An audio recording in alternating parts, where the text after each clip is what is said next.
Welcome back to the Nature for Life Hub. Over the past 2 days, we discussed nature-related finance, policy, and practice challenges. Today, we turn to perhaps the most fundamental lever of change of all, the value shift. Beneath the surface of our economic and political systems lies our collective narratives and our shared values. These exert strong influence, often subconsciously, over what is seen as possible, permissible, and valuable. These narratives and values have the power to determine which policies gain traction, which investments receive support, and which futures we dare to imagine. Today, we explore 3 dimensions of this value shift. First, the power of narrative. How do we transform the stories of our relationships with nature to better capture the public's imagination and create more political space for bolder action? Second, the decision-making architecture. How do we shape the systems and incentives that guide leaders to make more nature-positive choices? And finally, the principle of equity. How do we ensure that the voices, rights, and priorities of Indigenous peoples, local communities, youth, and rural populations are far closer to the centre of environmental decision-making?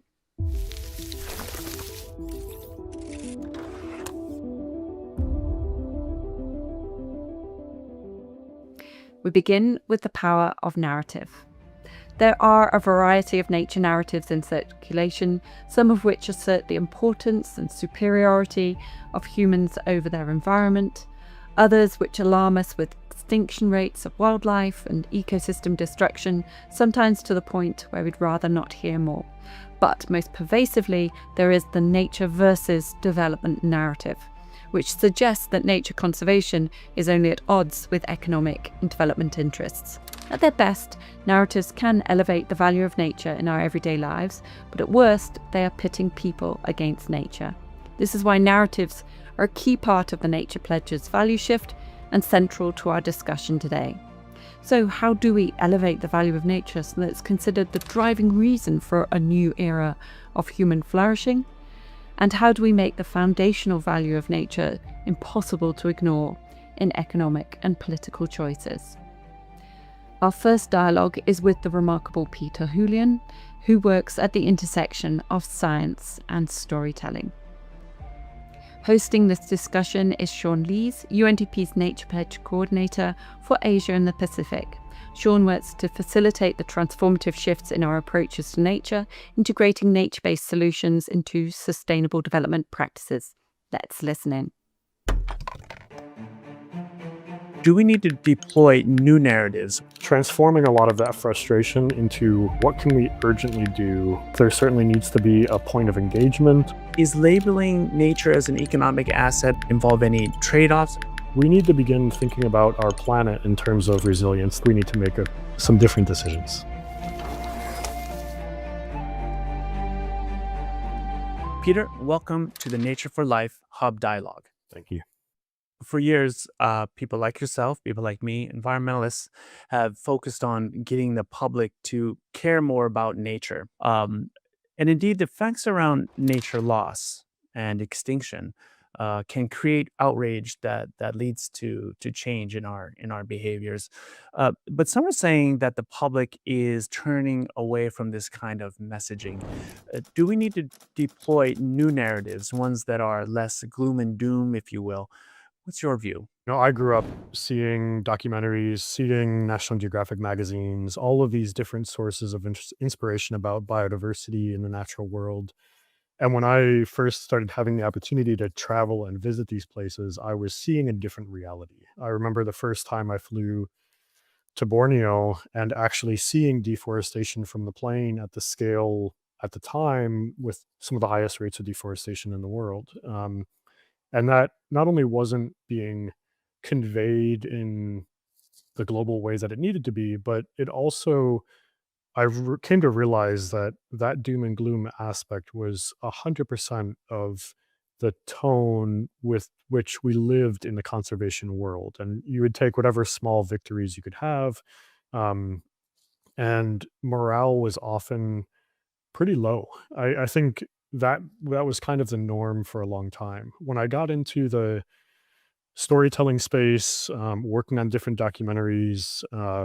Actually, Borneo is a good example because at one point I had the opportunity to work on a David Attenborough series that was filmed in Borneo. And given the opportunity, I asked him this because we were filming a documentary about the sheer biodiversity on that island. And I was like, outside of this space, outside of this protected area where we're working, there are some pretty grave aspects around ecosystem degradation and loss. And he was like, yeah, if you go too hard into that, though, you're going to lose your viewers. And I always felt that there's somewhere of a balance to be found. And I actually committed a lot of my storytelling thereafter to try to figure out what is that right balance. Understanding the threshold of too much doom and gloom is it disengages people and you lose the opportunity to bring more people along. But we don't have time, as things maybe used to be, to inspire the next generation to fix challenges that we're facing today. We still need to inspire the next generation. But I think for me, that really brought it down to the last few years. I've really been focused on how do we incentivize and accelerate solutions now. And so transforming a lot of that frustration into, what can we urgently do to, whether it's about breakthroughs or changing mindsets. But I think the movement that we have going now is much more people waking up and realizing, if we do everything that we can in our capability, there is at least a positive angle that's brought to the equation. So um, I think there certainly needs to be a point of engagement, a way in which everybody can feel that they can contribute and not turn people away. But then I think it needs to be focused on solutions. So if I think the take home here on this one is if we just keep blasting news about the negative side of things without offering solutions or conveying how people can be part of the solution, then it's a missed opportunity. Now, as you know, one of the reasons why so much nature loss has occurred is because of economic development, because business in places like Borneo, but also in the Congo, Latin America, where there are great stands of tropical forests, which you are very familiar with, they have been subject to a lot of deforestation because of economic imperatives. Um, this economic trade off argument has been particularly powerful, and it suggests that nature conservation, our work, stands in the way of poverty reduction, job creation, and economic growth. What do you make of this narrative, and how do we either combat that narrative and/or work with it? I would say that there's so many things to unpack around economic drivers. Of course, where is the demand for those resources coming from in the first place? But also, I would say what we need to be focused on right now is sustainable development. And how do we actually empower people to make sound decisions, and actually also like how can those resources benefit people to protect their own natural resources and ensure that they're there for the future. So I feel that the movement is coming about to realizing this. There need to be economic incentives to invest in the future of the planet to ensure that it's around for the future. The short-term economic gains clearly has not been working, but that is often the way that we've seen, whether it's with corporations or different countries, it's often maximizing profit in a very short-term sense. And so I do think that there is an opportunity now to actually see we have the biggest asset class on the planet itself. And how can we ensure that sustainably those resources that we do depend on as a species, as a civilization, are there in the future? Now, you use the word asset, and I'm thinking now of a recent Asia Development Bank report that talks about nature as being vital infrastructure, an essential asset for economic stability and resilience. Is labeling nature as an economic asset or as infrastructure involve any trade-offs that we should be wary of? I'm a little bit less concerned about that. I do think that we need to broaden our horizons a little bit more in terms of how we explain what nature really is. And a couple years ago, the infrastructure word triggered this, but the United States actually had declared coral reefs as national natural infrastructure.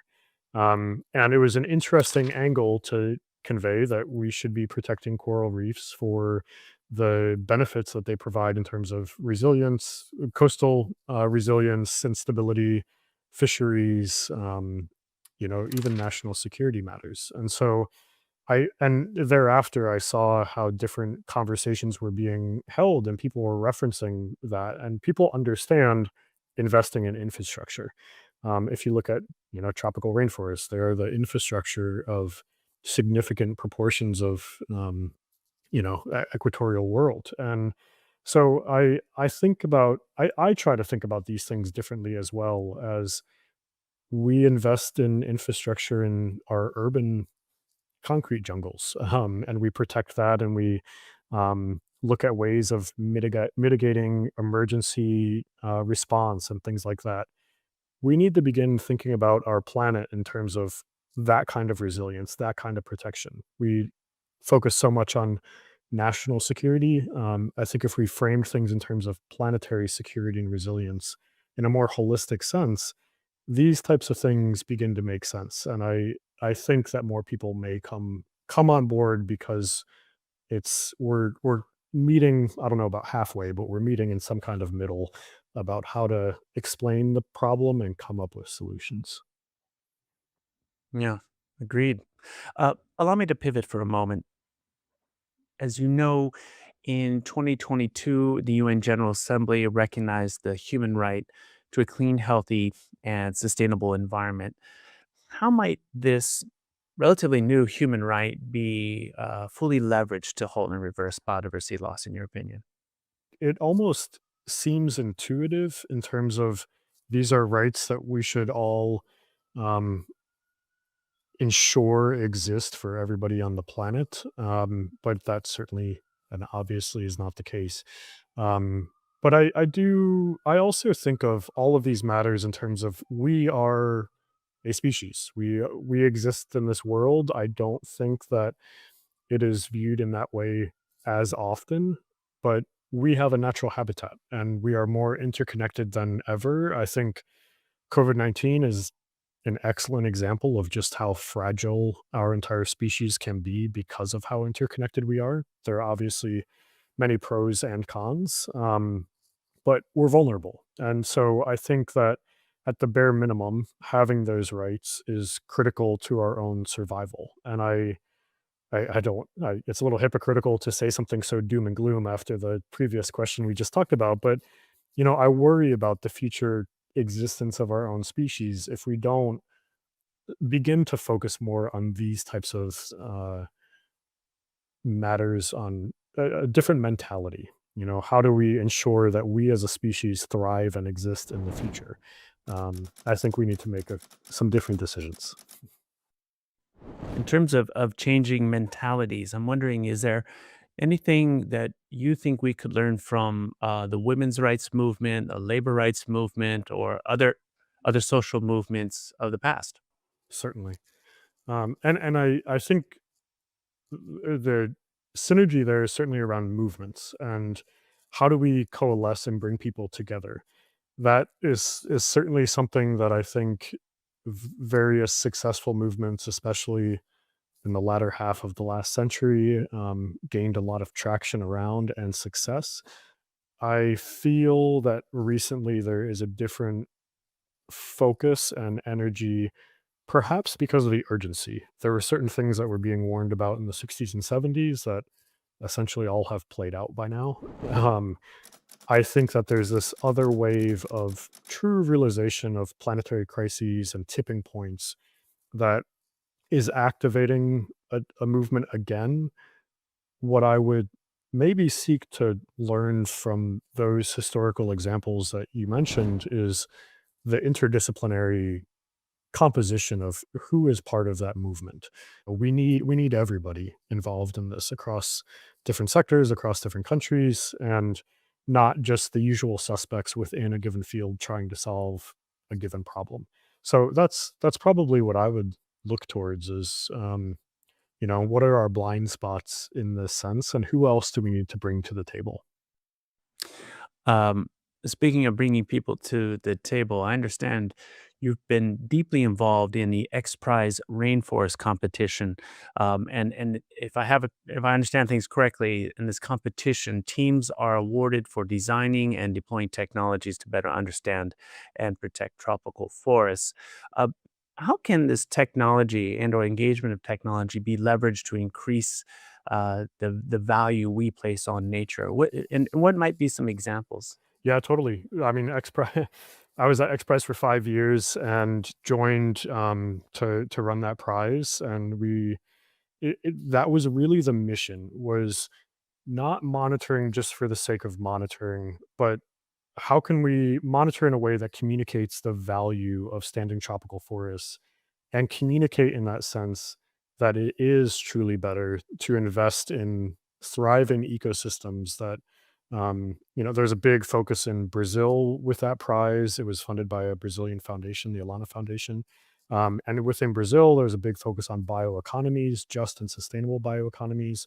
And you need monitoring to understand that. And so the premise of all of that was very in line with what we're talking about. We started that competition. It was a $10 million prize. It was launched just at the start of the pandemic and was awarded at the G20 in Brazil, end of 2024. And throughout that journey, we had 300 teams from 70 countries that all embarked on that journey with us to really develop new, novel technological approaches to monitoring tropical forests over a vast area in near real time and produce insights about the health, the well-being, and the value of standing tropical forests. So that was really at the heart of the whole mission and ethos as we built that out and operated it. As I mentioned, we awarded that. There were 6 finalist teams after we did a semifinal testing in Singapore in 2023, and then a finals in the Brazilian Amazon in 2024.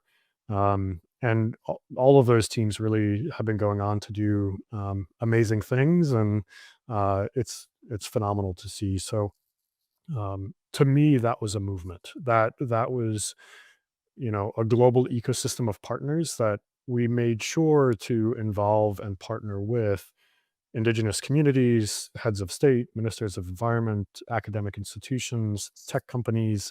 It was really a beautiful ecosystem, and I began using that term as a biologist because an ecosystem is a thriving, interacting communities of species on the landscape. And it's funny because other sectors use the term ecosystem now, but that's really what is necessary for what we're talking about. And we launched many amazing prizes at the organization over those years. And actually, at the beginning of last year, I moved on to actually build out something new on how we can continue to scale up and implement solutions. Peter, thank you so much for being with us here today, and I'm looking forward to watching the rest of your work unfold over the course of 2026 and beyond. Thank you, Sean.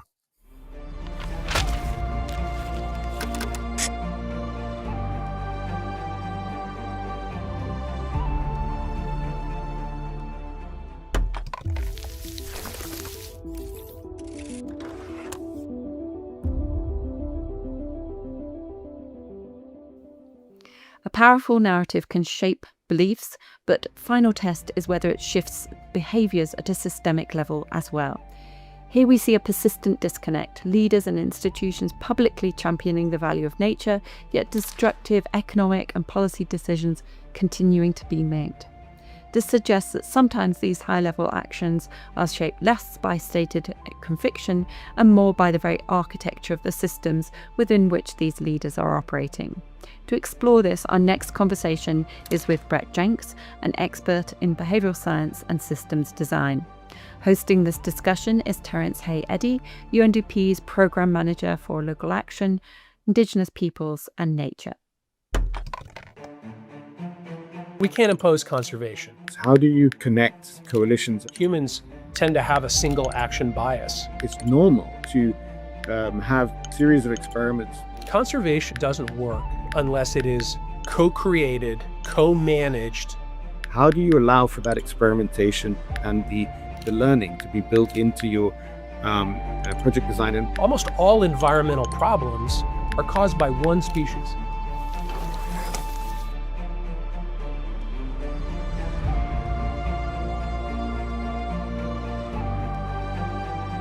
it's great to be back in touch, Brett, after many years. And so what we'd like to talk about today is the subject of behavior change and these wicked problems that don't seem to go away in terms of attitudes and behaviors. So maybe just to get us started, Brett, what in your opinion is keeping not just leaders, but society as a whole from acting on these commitments? And we set big targets, and big, ambitious, visionary targets and aspirations for nature, and they tend to translate to square kilometers of area under protection.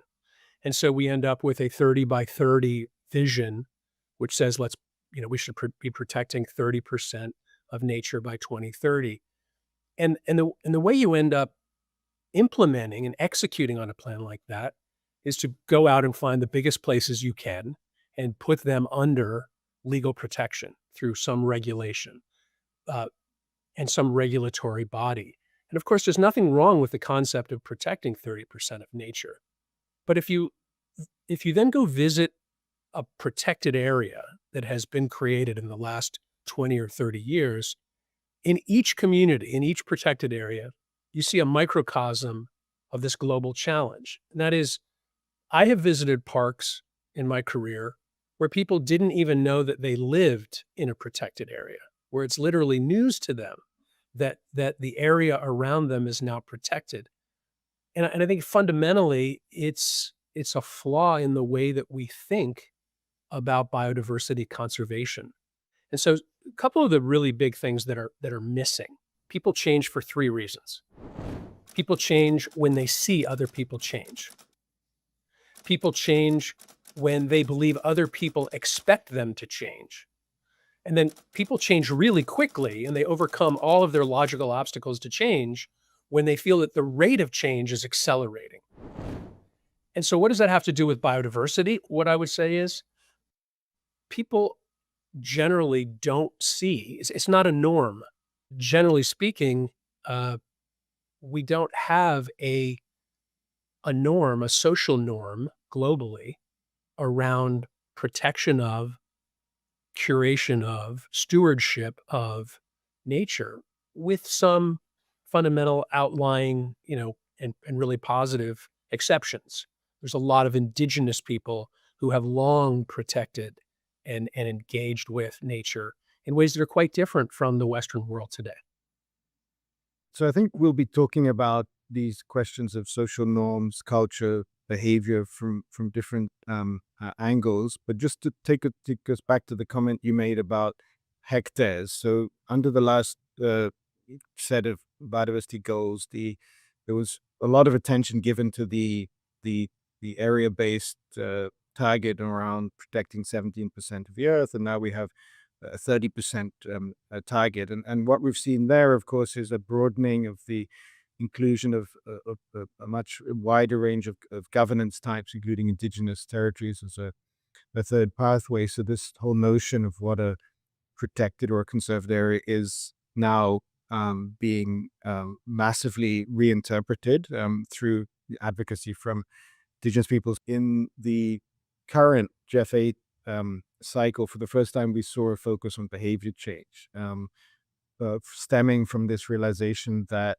other types of project or program design were not working, and an interest to involve more social science approaches. Is how do you balance this need for understanding on behavior change from then the more sort of driven, purpose-led objectives?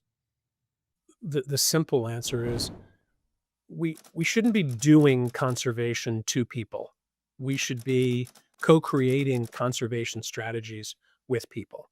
We'd love to protect 50% of the planet because it would benefit future generations. But 30% is an incredibly ambitious start. But again, the problem is when you start off with your objective being the creation of a protected area, to your point, you end up designing a project with only that outcome in mind. And humans, tend to have a single action bias. We tend to believe there's one way to solve a problem, or there's one strategy, there's one choice, and we need to focus on hectares, or we need to focus on volume of protection. When in reality, biodiversity doesn't necessarily work like that, and people certainly don't work like that. And I'll give you a really good example from our experience at RARE. About 12 years ago, we started working on coastal fisheries and coastal habitats. And we did that because a number of organizations had come to us to say, coastal waters are a tragedy of the commons. Everyone's racing to catch the last fish. We were really reluctant to dig in because we had seen just how difficult this work was, but we decided to. And we created a group of pilots. The first thing we did was, Terrence, we went around the world and we held a competition, and we identified, essentially the positive deviants. And by that, I mean the bright spots where certain communities had figured out how to restore their own fisheries. And so we took these bright spots and we built a portfolio of locally led solutions. So you can talk about it in economic terms, or you can listen to the stories of locals, which are going to resonate far more with local people themselves. And so that became the rallying cry. Can we, the people of the Philippines, can we, the local fisher folk, restore our own waters such that we can fish the way our grandparents did? And so in those particular communities, using locally develop solutions like no-take zones, like bans on certain kinds of mesh sizes for fishing nets, by agreeing not to fish in spawning aggregation areas, by agreeing not to net the mouths, the estuaries, so that the nurseries would be protected. They created their own surveillance units and they protected their own waters. What that did was create a new social norm. One that basically let everyone conclude, because they could see it on the water, oh, this is what people like me do now. That may sound like fantasy or social fiction, but what I will say is, from those 3 pilots, we had mayors then who said, this is working and our people are excited about it. They went and talked to other mayors who then started adopting a similar program. So the mayors now are able to pass local ordinances that put into local law the rules that have been established by these local fisher folk. We've gone in 12 years from 3 communities to more than 2,000 communities. So maybe we'll come back to this question of coalitions that you alluded to in terms of fisher folk with mayors and kind of transnational civil society networks around these topics of co-management or shared governance. How do you connect coalitions, and do you have any reflections on how we can take the lessons from RARE and from these approaches and have other institutions adopt them? In our experience, we have seen the power of looking for what's already working. Coalitions are really powerful because often people come together, or the act of people coming together to create a coalition is the act of codifying what that group of people values. And so if you're able to build a network of people around a shared set of values and solutions, then you get science-backed, socially acceptable, locally created solutions. If that's your value system and you have toolkits and you have money to build capacity, well, then you have a much better chance of actually scaling solutions that are more likely to be successful. And in reality, Conservation, in my experience, doesn't work unless it is co-created, co-managed, and becomes part of the cultural and social fabric of a population that is going to benefit long term from the stewardship of nature.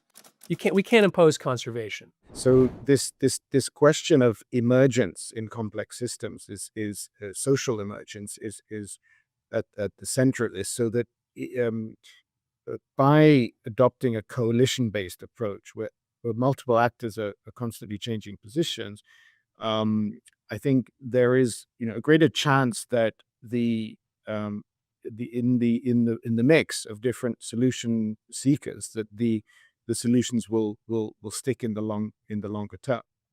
One key phrase we keep hearing now in the Jeff 9 replenishment is whole of society, as well as whole of government, which implies what we're talking about today in terms of coalitions. But whole of society is pretty hard to achieve at the national level. So one thing I've heard Carlos Manuel, the Jeff CEO, talk about is whole of society at the subnational level. Does that resonate with the work that you do in RARE? Yeah, for a variety of reasons, it does resonate. One of the things that we can do is to enable every practitioner on planet Earth who's working with communities and working with local leaders at the subnational level to design conservation strategies that leverage behavioral science. Principally, three fundamental pillars.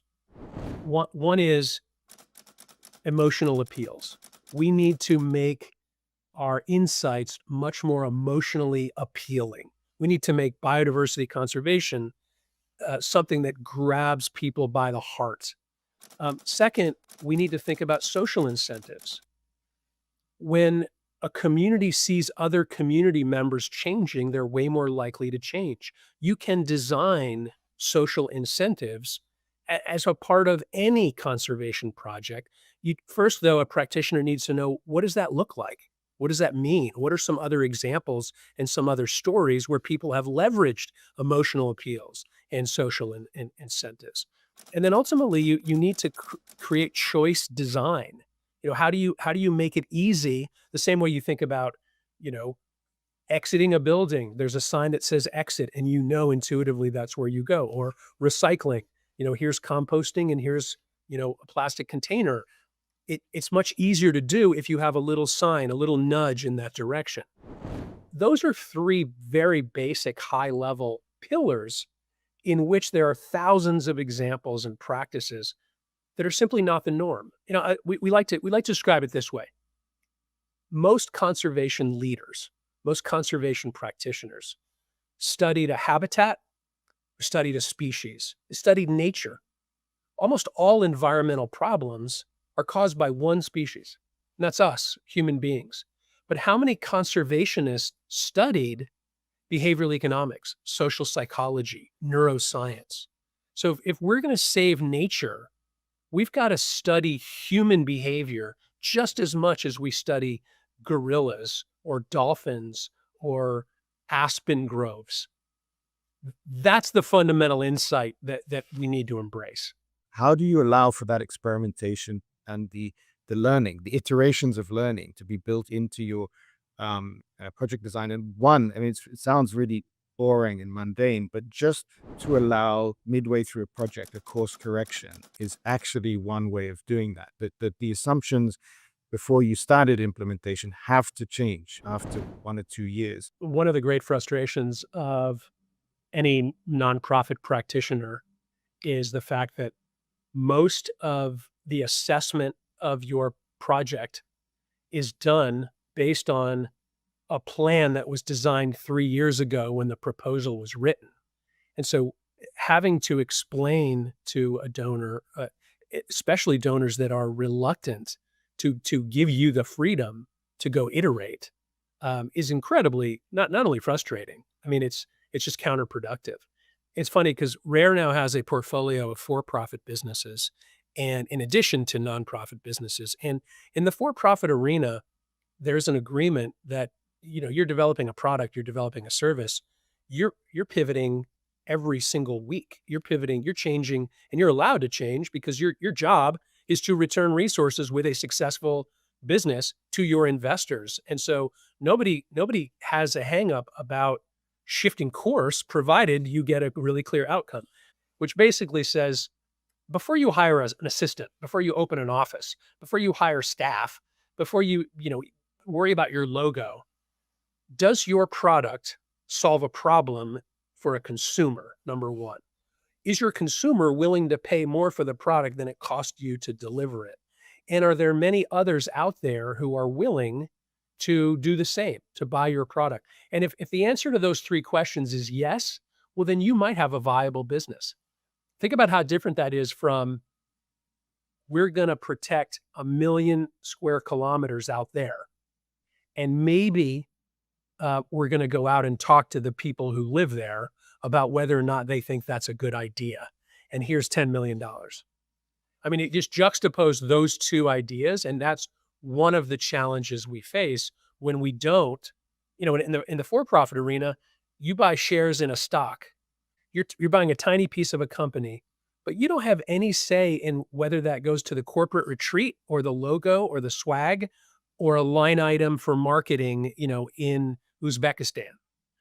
And yet we believe that as donors, we should be determining which line items we should fund and which we shouldn't, and assuming we know best. I mean, I understand accountability. But this is the system we operate in. But yeah, I hear you, and I agree with you. We have a lot of work to do. It's just normal to have a series of experiments until you get past the hypotheses which didn't turn out to be correct. So, And the same is true in commerce. Take Roblox, huge video game studio worth $50 billion. For 7 years, they failed. And then eventually they found a product and a market fit. And now they're worth, $50 billion. The last thing I will say to you, Terrence, about this is an additional behavior change, let's just say institutionally, that we should all be considering is outcomes-based finance. In a way, outcomes-based finance would enable us to be as creative and entrepreneurial as the private sector, while still being able to set a course and a direction towards the kind of outcomes for nature and people that we desire. Thanks for your time, Brett.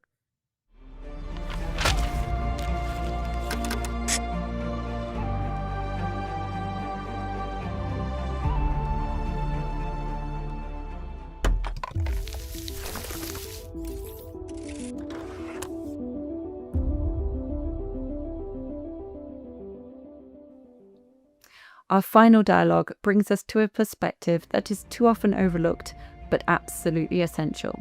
Indigenous peoples and local communities safeguard a vast portion of the world's remaining and most valuable biodiversity. Their stewardship is a lived relationship with nature, grounded in generations of knowledge. As the global community seeks to partner with these communities, we must far more critically examine the contours of these partnerships.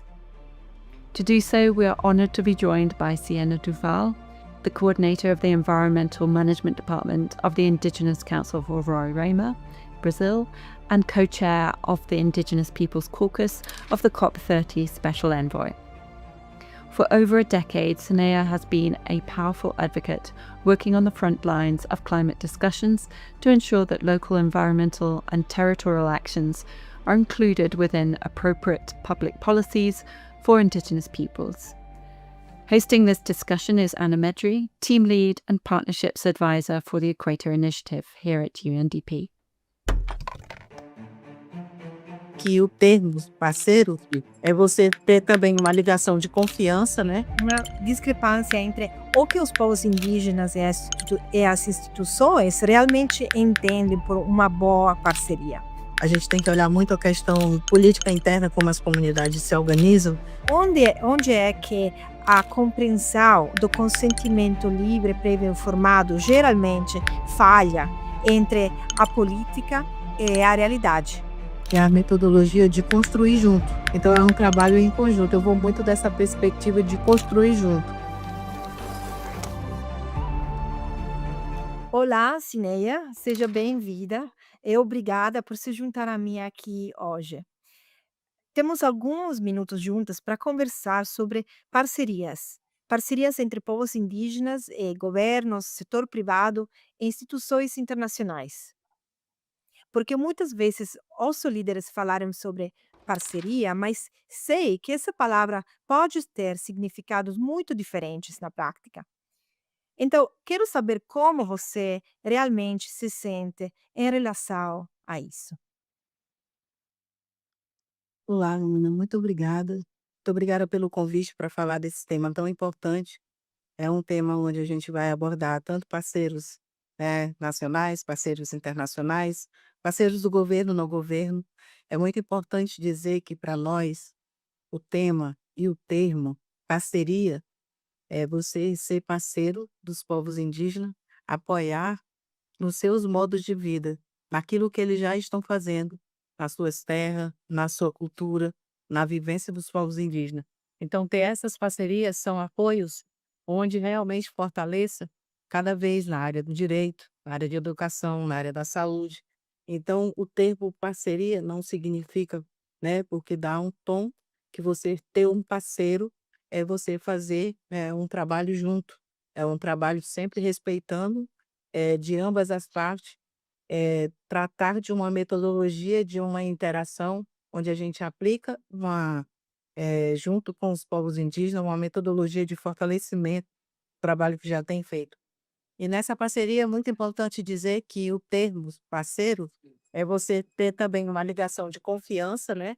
Ter um trabalho junto, ter uma relação de confiança, porque não apenas você só aporta recursos para implementar ações que melhorem a qualidade de vida dos povos indígenas, mas a gente busca realmente ter confiança mútua, né?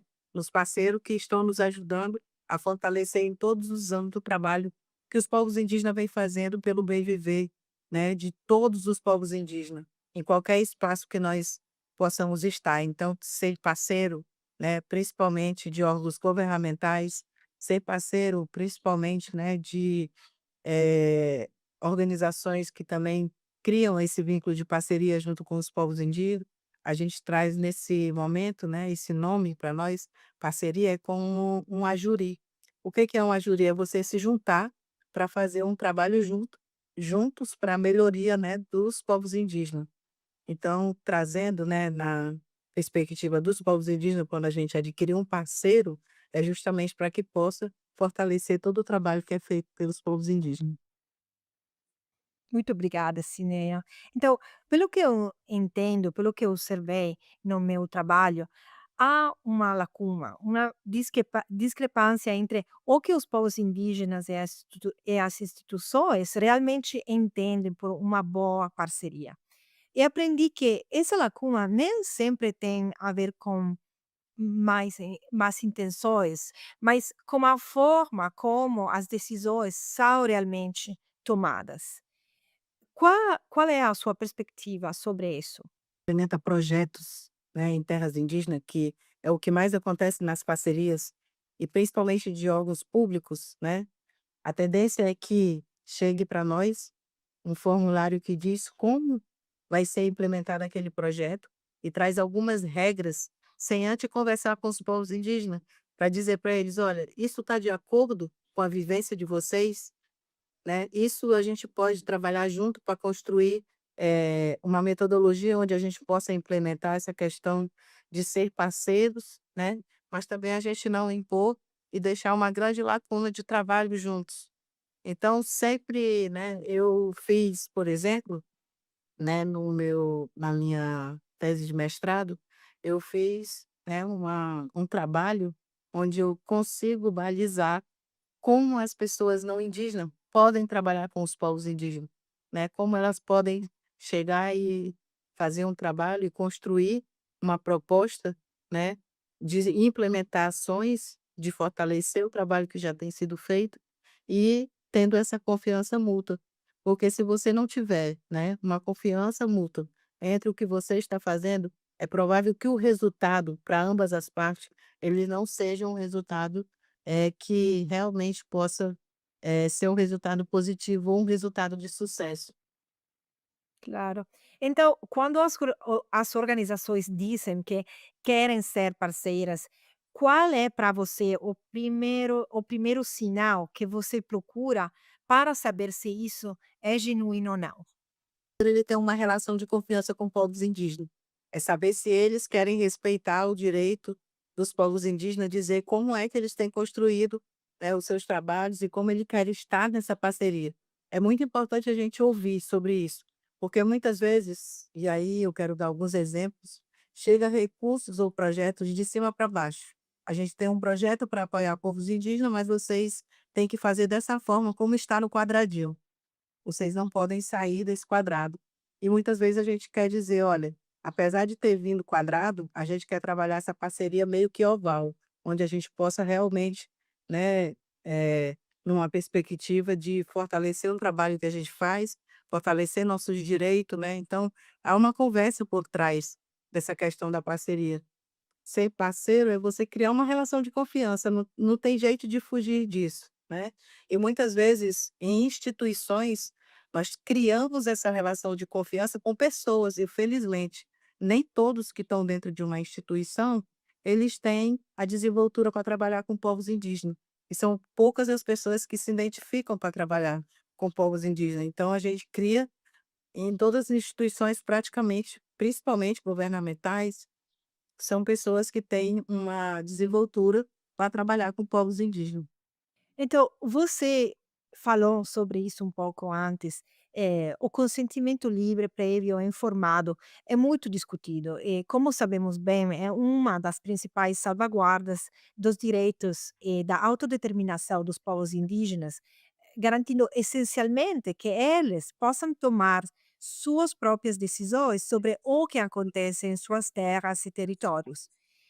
Agora, na sua experiência, onde é que a compreensão do consentimento livre, prévio informado geralmente falha entre a política e a realidade? O que as pessoas e instituições erram quando tentam aplicá-lo? Por exemplo, em terras indígenas, é que se começa primeiro um empreendimento para depois fazer uma consulta. E aí já começa a quebrar a regra, por exemplo, da 169. Porque fazer uma consulta por fazer, sem você atentar para a questão do resultado da consulta, se vai seguir ou não, né, eu acho que ali já começa a descumprir a 169. E essa questão de vocês fazer primeiro o empreendimento, né, em alguns casos eu já vi, faz primeiro o empreendimento, depois vai fazer a consulta. Quando vai fazer a consulta, tá uma questão já descontrolada. Então tem, né, questões judiciais, já tem pessoas que já foram, impactada com esse empreendimento. Isso poderia ser evitado a partir do momento que a consulta viesse primeiro que o empreendimento. E a gente tem visto que isso não acontece. Uma das questões também é a questões de financiamento para fazer a consulta, porque muitas das organizações, né, e até mesmo organizações governamentais, as consultas são muito caras. Então, aí já começa também a descumprir o 69, porque teria que fazer a consulta a todos, da forma como está né, colocado lá no plano de consulta dos povos indígenas. E se não for cumprida, Então, Cineia, você falou muito sobre responsabilidade, sobre confiança e tempo. Ao ouvi-la, parece que uma parceria verdadeira não se resume apenas em melhores políticas ou listas de verificação, mas sim a uma mudança em quem detém o poder, em quem lidera.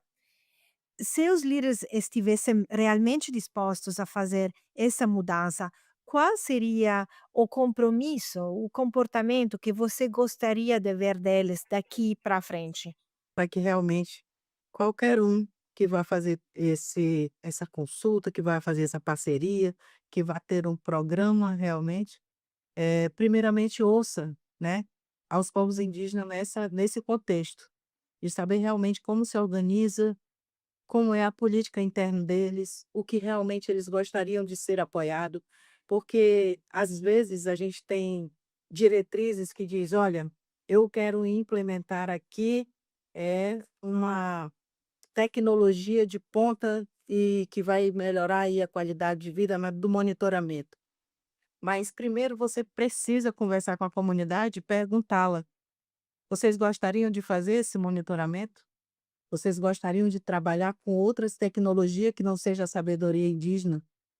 Se isso for de interesse de vocês, a gente está aqui propondo que vamos ter uma parceria, seja com órgãos governamentais ou não, sejam com órgãos internacionais ou não, mas que a gente poderia fazer junto, construir essa proposta para que possa apoiar vocês. Como vocês pensam fazer esse monitoramento no território de vocês? Que é a metodologia de construir junto, não chegar com nada pronto. Quando você constrói junto, você consegue implementar algo consistente, onde todos ali sabem realmente o que estão trabalhando. Se estão trabalhando, né, na perspectiva da gestão do território, do controle territorial, da saúde, da educação. Então é um trabalho em conjunto. Eu vou muito dessa perspectiva de construir junto. Então, Cineia, você vem realizando esse importante trabalho de defesa desde os 17 anos de idade. Você já viu de tudo. Eu quero saber hoje o que lhe dá esperança de que as parcerias possam ser feitas de maneira diferente no futuro. Mas o que me dá esperança das parcerias, que eu acho que agora muito mais parceiros começaram a entender como trabalhar com os povos indígenas. Começaram a entender a questão do tempo, a questão da confiança mútua, né? Começaram a entender que povos indígenas a gente precisa construir junto. Então, eu já vi alguns parceiros e algumas organizações internacionais falando na questão da desburocratização de recurso para organizações indígenas. Então, quando tudo isso vem, né, agora nesse contexto, né, de um pouco tempo para cá, eu vejo que algumas pessoas estão mudando a concepção de trabalhar com a organização, com povos indígenas, com terras indígenas, e o que me dá esperança é que as pessoas começaram a entender que trabalhar com povos indígenas é isso, é você conseguir fazer, né, uma parceria onde os dois lados têm de ser respeitados. Tempo dos povos indígenas, direito dos povos indígenas, burocracia dos parceiros, tempo dos parceiros, a questão burocrática de prestação de contas, né? Então, eu acho que toda essa questão ela vem a cada dia mais, os parceiros vêm tendo um aprendizado mútuo, né, porque tudo isso era muito novo. As pessoas chegavam para trabalhar com os povos indígenas: "Olha, a gente tem um projeto, mas tem 1 ano para vocês implementar".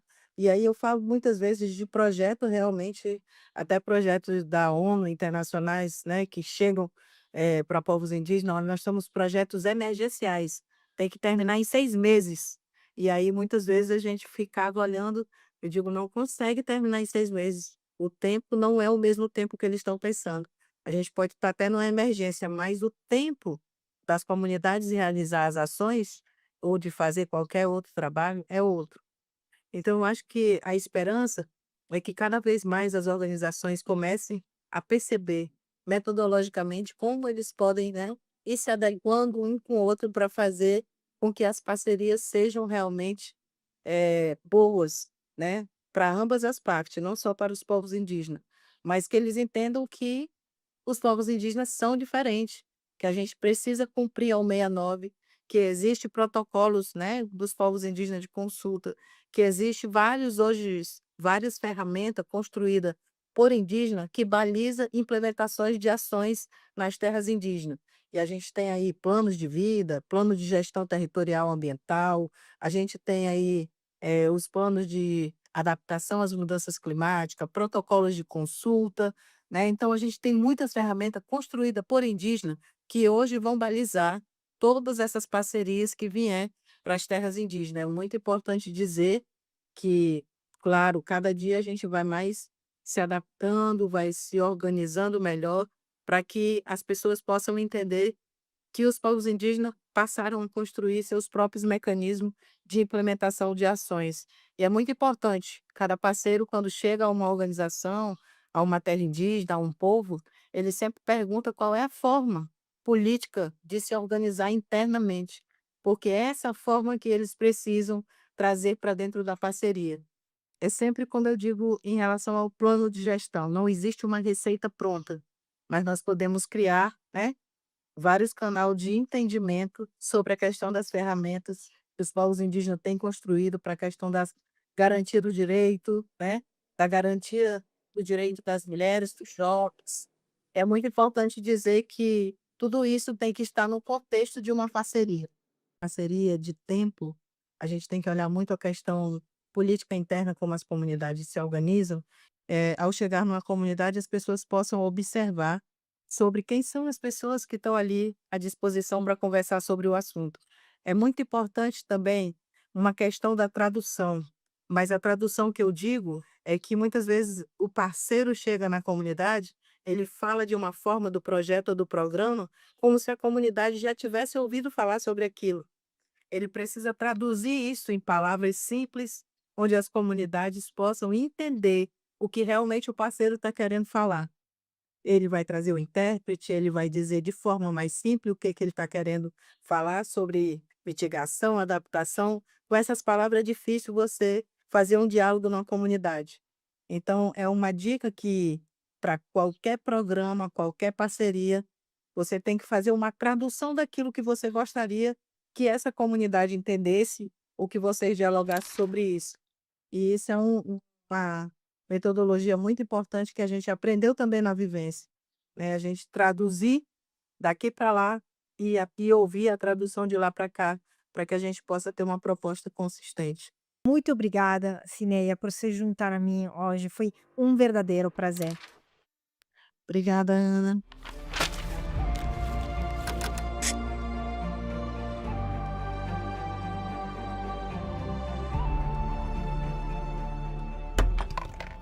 Over the past 3 days, we have journeyed through the great shifts required of our time for environmental action. We've confronted the architecture of finance, we've examined the mechanics of policy, and now the value shift tackles the very heart of the matter. What we've found is that this human dimension is a profound challenge, a challenge where narratives shape what is politically possible, where the design of our institutions is influencing high-level decisions, and where the question of whose knowledge and rights is centred is determining the justice and durability of outcomes.